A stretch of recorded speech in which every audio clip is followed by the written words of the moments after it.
CM Revanth Reddy America పర్యటన ఖరారు. కోటిలో staff నర్సుల ఆందోళన. కడిం ప్రాజెక్ట్ కి మరమ్మతులు పూర్తి. అటు విజయవాడలో దోమలపై యుద్ధం.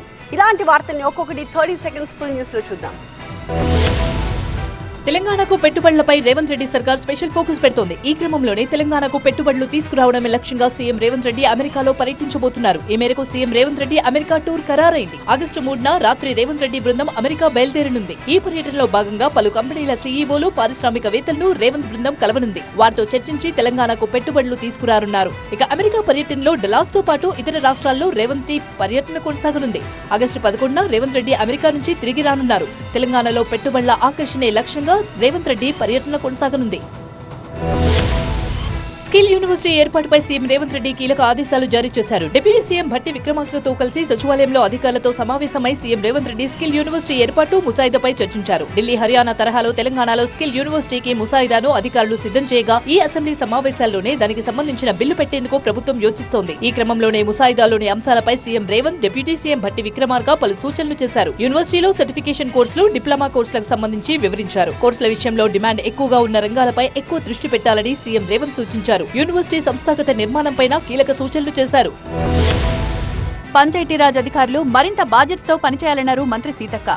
డీఆర్డీఓ, డీపీఓలతో వీడియో కాన్ఫరెన్స్ నిర్వహించిన మంత్రి సీతక్క స్థానిక ప్రజాప్రతినిధుల పదవీ కాలం ముగియడంతో పంచాయతీలపై స్పెషల్ ఫోకస్ పెట్టాలని ఆదేశించారు. జిల్లా అధికారులు తరచూ గ్రామాల్లో పర్యటించి సమస్యలు లేకుండా చూడాలన్నారు. పచ్చదనం, స్వచ్ఛదనంతో గ్రామాలను అందంగా, ఆరోగ్యంగా తీర్చిదిద్దాలని, దానిలో భాగంగా వారం రోజుల పాటు నిర్వహించే స్పెషల్ డ్రైవ్లను త్వరలో ప్రారంభిస్తామన్నారు.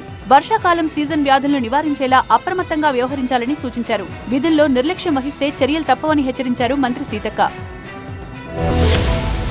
నిర్మల్ జిల్లా కడెం ప్రాజెక్ట్ గేట్ల మరమ్మతులు పూర్తి కావడంతో ట్రయల్ రన్ ను పరిశీలించారు సీఈ శ్రీనివాస్. కడెం ప్రాజెక్ట్ ను సందర్శించిన ఆయన వరద పోటెత్తే సమయంలో మొత్తం 18 గేట్లను ఎత్తేలా అన్ని రకాలుగా సిద్ధం చేసినట్టు తెలిపారు. గతంలో వరదలకు తలెత్తిన గేట్ల లిఫ్టింగ్ సమస్యలు పునరావృతం కాకుండా పకడ్బందీగా ప్రాజెక్ట్ మరమ్మతుల పనులు పూర్తి చేసినట్టు వెల్లడించారు సీఈ శ్రీనివాస్. గేట్ల లిఫ్టింగ్ లో పవర్ సప్లై సమస్య తలెత్తకుండా జనరేటర్లు, విద్యుత్ లైన్లతో పవర్ సప్లై కూడా రెడీ చేశామన్నారు. ప్రస్తుతం 24 గంటల పాటు ప్రాజెక్ట్ అధికారుల పర్యవేక్షణలో నిరంతరం వరద ప్రవాహాన్ని మానిటరింగ్ చేస్తున్నామని చెప్పారు.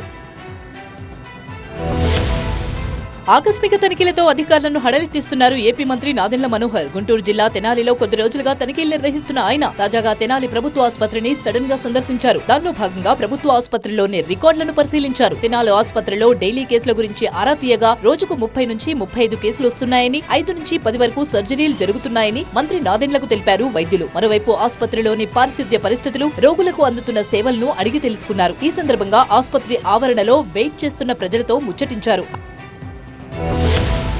విజయవాడలో ఫ్రైడే డ్రై డే కార్యక్రమాన్ని నిర్వహించారు నగరపాలక సంస్థ అధికారులు. 30వ వార్డులోని రామకృష్ణాపురంలో జిల్లా కలెక్టర్ సృజన, నగరపాలక సంస్థ ఇన్ఛార్జ్ కమిషనర్ మహేష్ ప్రారంభించారు. సీజనల్ వ్యాధులైన మలేరియా, డెంగ్యూ లాంటి వ్యాధుల నివారణకు తీసుకోవాల్సిన చర్యలపై ప్రజలకు అవగాహన కల్పించారు. సీజనల్ వ్యాధుల నివారణకు తీసుకుంటున్న చర్యల గురించి అధికారులను అడిగి తెలుసుకున్నారు కలెక్టర్ సృజన. ఇక వర్షాకాలంలో సీజనల్ వ్యాధులు ప్రబలే అవకాశం ఎక్కువగా ఉండడంతో ప్రతి ఒక్కరూ జాగ్రత్తలు పాటించాలన్నారు. సీజనల్ వ్యాధుల నివారణకు అధికార యంత్రాంగం ప్రత్యేక చర్యలు తీసుకుంటుందని చెప్పారు. అలాగే బుడమేరు కాలువలో నీటిపారుదల సక్రమంగా జరిగేలా, దోమల వ్యాప్తిని అరికెట్టేలా అధికారులను ఆదేశించామన్నారు. హైదరాబాద్ శివారు ప్రాంతాల్లో దోమలు విజృంభిస్తున్నాయి. దాంతో డెంగ్యూ, మలేరియా కేసులు పెరుగుతున్నాయి. టెక్నాలజీ సాయంతో దోమల నివారణకు అవసరమైన మందును స్ప్రే చేసేందుకు ప్రత్యేక డ్రోన్లను వినియోగిస్తోంది. దానిలో భాగంగానే రంగారెడ్డి జిల్లా రాజేంద్రనగర్ పరిధిలో దోమల నివారణకు జీహెచ్ఎంసీ అధికారులు చర్యలు చేపట్టారు. ఇటీవల రాజేంద్రనగర్, మూసీ నది ప్రాంతాల్లో దోమలు పెరగడంతో ప్రజలను డెంగ్యూ, మలేరియా భయపెడుతున్నాయి. దీనికి మూసీలో గుర్రపుడెక్క పెరుగుదలే కారణమని గుర్తించిన స్థానికులు జీహెచ్ఎంసీకి ఫిర్యాదు చేయడంతో డ్రోన్ ద్వారా లిక్విడ్ స్ప్రే చేసి దోమల నివారణకు శ్రీకారం చుట్టారు.